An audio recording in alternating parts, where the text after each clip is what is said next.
बिस्मिल्लाहिर्रहमानिर्रहीम। Numerical computing के नए लेक्चर के साथ I am back to pavilion. मेरा ख्याल है सारे बच्चे बड़े तंग आ गए हैं घरों में, including my self, and I am missing my live session. चलें जी, अपना सेशन छोटे से छोटा रखते हैं।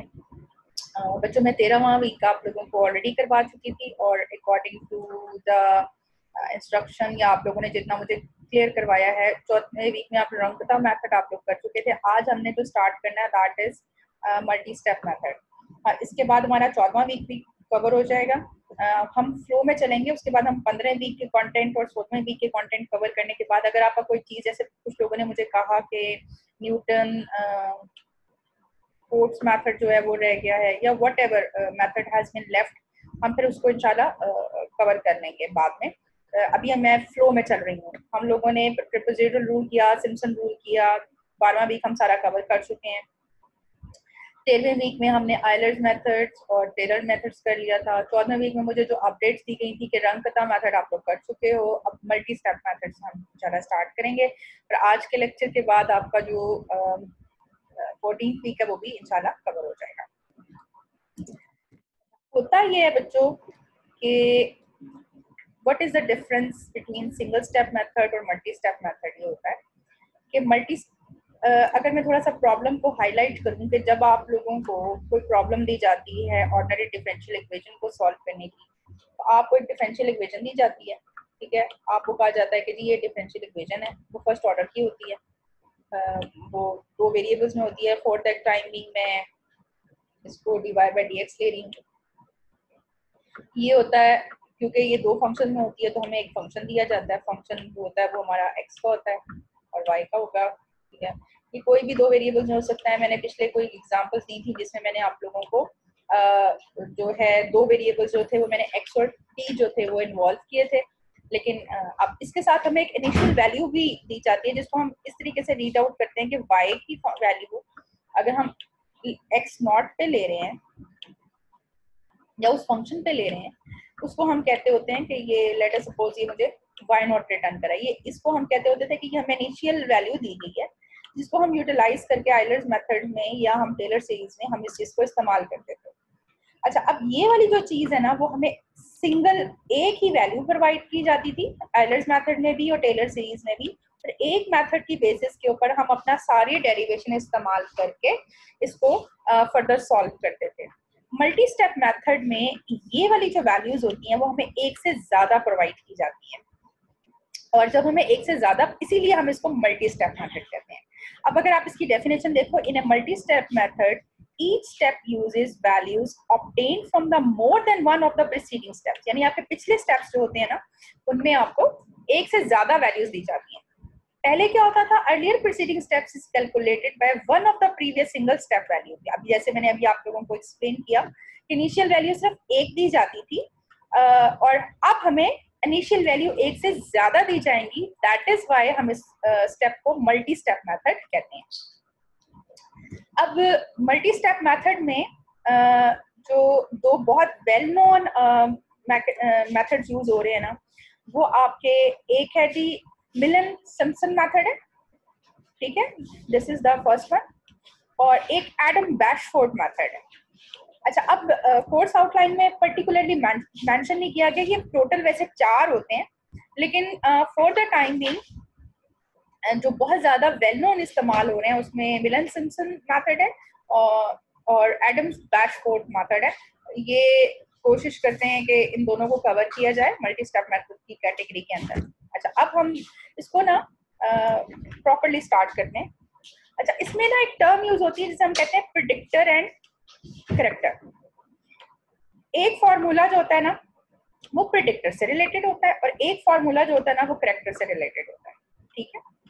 अच्छा, अब ना इस चीज को, फॉर्मूले को पहले बड़े ध्यान से सुन लें आप लोग, कि ये मैंने ऊपर वाले पोर्शन में जो मैंने ये टेबल आप लोगों के सामने शो किया है, इसमें अपर वाली रो के अंदर मैंने मिलन सिम्पसन प्रेडिक्टर फॉर्मूला इस्तेमाल किया है, जबकि नीचे वाले पोर्शन में मैंने मिलन सिम्पसन करेक्टर फॉर्मूला जो है उसको इस्तेमाल किया है। अगर आप इस फॉर्मूले को इस्तेमाल करने मतलब अब आप इस फॉर्मूले को बड़ा ध्यान से देखेंगे, n+1 के लिए ड्राइव हुआ है, और जब आप n+1 की कोई भी वैल्यू सब्स्टिट्यूट करोगे तो वो n-3, ठीक है, 4 टाइम्स h जो होता है वो डिफरेंस होता है जिसकी आगे मैं बात करूंगी। अच्छा, ये 2 times y dash n-1 minus y dash n-1 plus 2 times y n dash. अब अगर फॉर एग्जांपल मैंने इसके अंदर इस अबव फॉर्मूले में n की वैल्यू 3 सब्स्टिट्यूट की तो ये फॉर्मूला मेरे पास क्या ड्राइव हो जाएगा। अच्छा, p stands for the predictor और जहां पे मैं c का इस्तेमाल करूंगी इसका मतलब है करेक्टर। p में पहले हम प्रेडिक्टर का फॉर्मूला इस्तेमाल करेंगे और फिर उसको एक खास डेसिमल प्लेस तक इसको करेक्ट करने के लिए हम करेक्टर फॉर्मूला इस्तेमाल करेंगे। तो ये अपर वाले में जब मैंने n की वैल्यू 3 सब्स्टिट्यूट की, क्योंकि अगर मैं 3 से कम की वैल्यू सब्स्टिट्यूट करूंगी तो वो y0 की वैल्यू बीच में इन्वॉल्व कर लेगा, ठीक है। अगर मैंने फॉर एग्जांपल 2 इस्तेमाल किया तो यहाँ पे ये वाली जो वैल्यू है वो नेगेटिव आ जाएगी, ठीक है। तो इसलिए पर्टिकुलरली हमारे पास 2 से 3 वैल्यूज पहले से दी जाएंगी। अब आप देखें इस पूरे जो ये जो पूरा फॉर्मूला है जिसको मैं हाईलाइट कर रही हूँ, इस पूरे फॉर्मूले में आपके पास 3 वैल्यूज होना लाजमी है, जिसमें y0, y1, y2 और y3 की वैल्यूज होना लाजमी है। इसीलिए इसको मल्टी स्टेप मेथड कहा जाता है कि इनिशियल वैल्यू आपको ये 2 से 3 प्रोवाइड ऑलरेडी की जाएंगी, जिसकी बेसिस पे आप फर्दर कैलकुलेशन करोगे। अब आगे चलिए नीचे सेकंड रो में ये जो फॉर्मूला जिसको मैं इस वक्त हाईलाइट कर रही हूँ, this is Milan character formula, ठीक है। इसमें भी मैंने n की वैल्यू को 3 सब्स्टिट्यूट किया और जब n की वैल्यू को 3 सब्स्टिट्यूट किया तो देखें ये इसमें भी y2 की वैल्यू इस्तेमाल हो रही है। अच्छा, अब आप यहाँ पे थोड़ा सा डिफरेंस फील कीजिए, एक मैंने y2 सिंपल इस्तेमाल किया और एक मैंने y2 डैश इस्तेमाल किया। What is the difference between y2? जब मैं सिर्फ y2 इस्तेमाल करूंगी तो इसका मतलब है कि y2 यानी फंक्शन की वैल्यू, जो भी आपको फंक्शन दिया गया है उसकी वैल्यू सिंपल x2 और y2 पे आपने कैलकुलेट करनी है। और जब डैश इस्तेमाल हो रहा है इसका मतलब ये है कि उसकी डेरिवेटिव की वैल्यू। तो ये चीज थोड़ी सी आप डिफरेंस जो है वो आप लोग नोट कीजिएगा कि ये मैंने जो यहाँ पे इस्तेमाल किया। अब मैं जब एग्जांपल आप लोगों को दूंगी तो आप लोगों को ये चीज ज्यादा समझ आ जाएगी। अगली स्लाइड पे चलते हैं। अच्छा, अब ये मैंने पिछली स्लाइड में और इस स्लाइड में थोड़ी सी डिस्क्रिप्शन चेंज कर दिया। अब मैंने यहाँ पे y की जगह पे f की एब्रीविएशन यूज की है, क्योंकि बहुत सी मटेरियल के अंदर आप देखोगे ये कि y0 और यहाँ पे मैंने f1 इस्तेमाल किया। f1 का मतलब ये है कि y डैश, ठीक है, y1 है तो ये y1 की वैल्यू डैश में। अगर मैं f2 इस्तेमाल कर रही हूँ तो इसका मतलब है y2 डैश। ये दोनों जो है ना टर्म्स आप लोगों के लिए फेमिलियर होनी चाहिए। जहां पे मैंने f3 इस्तेमाल किया और इस चीज को मैंने यहाँ पे एलैबोरेट भी कर दिया। अगर आप देखें तो मैंने यहाँ पे मैं इसको हाईलाइट कर देती हूँ कि जहां पे मैं f1 इस्तेमाल कर रही हूँ उसका मतलब है y1 डैश, और इसका मतलब क्या है कि functional value eight x1 y1, ठीक है। जहां पे मैं f2 इस्तेमाल कर रही हूँ उसका मतलब है y2 डैश और फिर x2 y2 पे इसकी वैल्यू कैलकुलेट करनी है। और जब मैंने f3 इस्तेमाल किया तो इसके कॉरेस्पॉन्डिंग ये आपने इस्तेमाल किया। अब हम एक एग्जांपल करते हैं। फॉर्मूला आपके ज़हन में रहना चाहिए। जहां पे मैं p इस्तेमाल कर रही हूँ इसका मतलब है प्रेडिक्टर। पहले स्टेप पे आप प्रेडिक्टर फॉर्मूला इस्तेमाल करोगे और उसके बाद आप इसको करेक्टर फॉर्मूला इस्तेमाल करोगे। c stand for character and p stand for, जो मैंने सुपरस्क्रिप्ट इस्तेमाल किया है इट मींस के ये प्रेडिक्टर एंड करेक्टर के कॉरेस्पॉन्ड होगा। स्टेप नंबर 1 पे प्रेडिक्टर फॉर्मूला अप्लाई करोगे और फिर उसके बाद आप उसका करेक्टर फॉर्मूला इस्तेमाल करोगे। अब हम एक एग्जांपल करते हैं।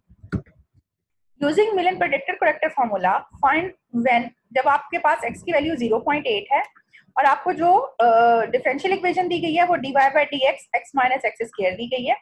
अब देखें यहाँ पे आप नोटिस कीजिएगा, देखें मुझे y0 की वैल्यू प्रोवाइड की गई है, y2 की वैल्यू दी गई है, y4 की वैल्यू दी गई है, ठीक है, और y6 की वैल्यू दी गई है। अब आप यही चीज देखिए मल्टी स्टेप मेथड, इसीलिए हम इसे कहते हैं कि इसमें जो इनिशियल वैल्यू होती है वो हमें एक से ज्यादा प्रोवाइड की गई है।